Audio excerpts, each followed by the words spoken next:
Y tenemos justamente a quien es el director del programa de trasplante de riñón y de páncreas del Keck.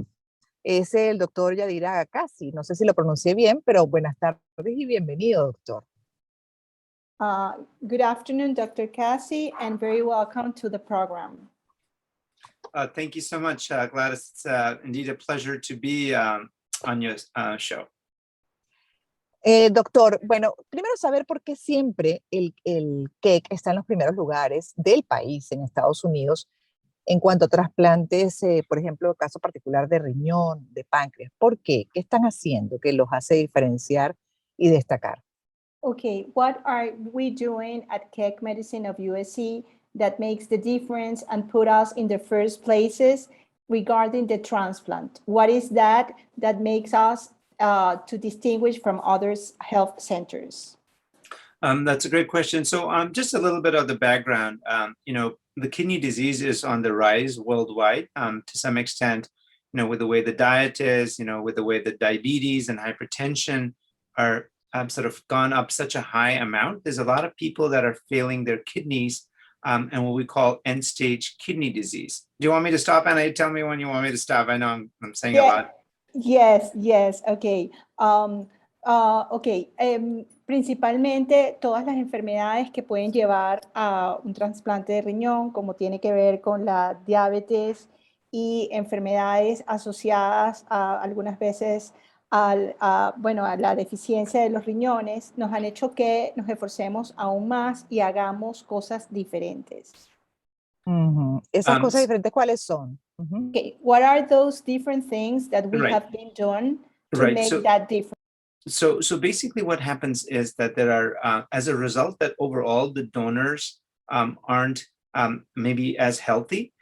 So it becomes a little bit of a challenge when you take kidney from somebody that might not have been the best health. Ideally, doing a live donor transplant is the best situation. But unfortunately, many times live donors don't, people don't have live donors. And so we kind of end up having to take some of these deceased kidneys that are from unhealthy people. So to have really good outcomes on those is sort of what we expert on. Ok, no necesariamente cuando se requiere una persona para que done un riñón, esa persona está en condiciones saludables. Y hemos establecido diferencias porque podemos, aún cuando la persona no es saludable, hacer la diferencia para que esos riñones sirvan. Ah, caramba, esto es importante porque muchas veces se descarta justamente el órgano porque el donante no está en las mejores condiciones. Eso ya es algo diferenciador, ¿no? Okay, how is it possible? Because a lot of time the person is not the candidate since it's not healthy. So how is it possible? How do consider a donor from a person that not necessarily is healthy? So for the live donor, we have a specialized program where we have the dietitian, multiple people looking into what can be done to promote the health of the live donor so they can then be considered as potential donors. So they go through an intense program, which is sort of like a lifestyle modification to see if they were unhealthy, what can we do to instill good health practices so that they can then be able to donate. That's on the live donor side. On the deceased donor side, we wait on to see get more information from the deceased donor to then see what kind of a kidney would best match the recipient on our list to get the best outcome. So there are pathways for a live donor transplant, and if they don't have a live donor transplant, what can we do to increase transplanting people that are waiting on our list? Ok, en el caso de los pacientes que no tienen un estilo de vida saludable, pero que son candidatos para donarlos, se entran en un camino o en un proceso para recuperar su salud. Y para que de esta forma esa persona que va a donar, al ser donante viviente, se encuentre en la mejor condición.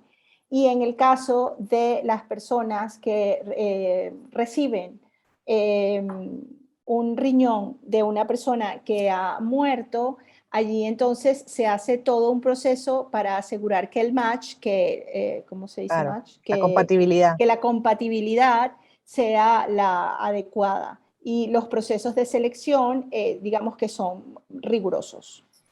¿Qué porcentaje de rechazo tiene el Keck en cuanto a trasplantes de riñón y páncreas? What is the percentage of refuse in terms of transplant for kidney and as well as for pancreas? Okay. You mean refuse, or what is the rate of rejection if they got a transplant? Rejection, thanks. So if somebody got a transplant, how many of them reject? Yeah. Rejected. So, fortunately, because we now have so many more medications and better techniques of detecting early rejection, the rejection rates have gone down significantly into like 10%, or maximum 15% at most of the transplant programs, unless they're getting a transplant the second time around or the third time around, where the rates might be a little bit high.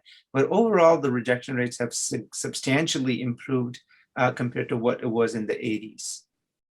Ok, que en general el porcentaje de rechazo ha ido disminuyendo y oscila entre un 10 y un 20% en la primera oportunidad de trasplante, pero puede pasar que una persona necesite un segundo trasplante o volverse a hacer un trasplante, y en ese caso el porcentaje de de rechazo, Sí, de rechazo. aumenta. Claro, y ya para ir terminando también dentro de estos programas de trasplante que tiene el Keck, que puede ser trasplantado con un donante vivo y con un donante, bueno, ya en este caso fallecido, que obviamente se comprometió en vida a entregar sus órganos, lo que pueda servir a alguien para alargar su vida. What are the kind of transplant that we offer in Keck Medicine of USC with liver donors and with persons that has passed away? What other kind of transplants besides pancreas and kidney? So we basically are a multi-specialty center. So we do heart transplants, we do lung transplants, we do liver transplants. And for the liver transplant, we have both a live donor and deceased donor. And for the kidney, we have a live donor and a deceased donor transplant. So it's a multi-organ transplant.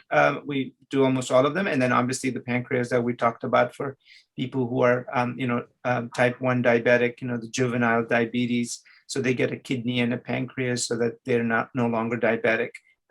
So those are the different kinds of transplants that we do at Keck. Okay, we are a center that is qualified as a multi-organ transplant.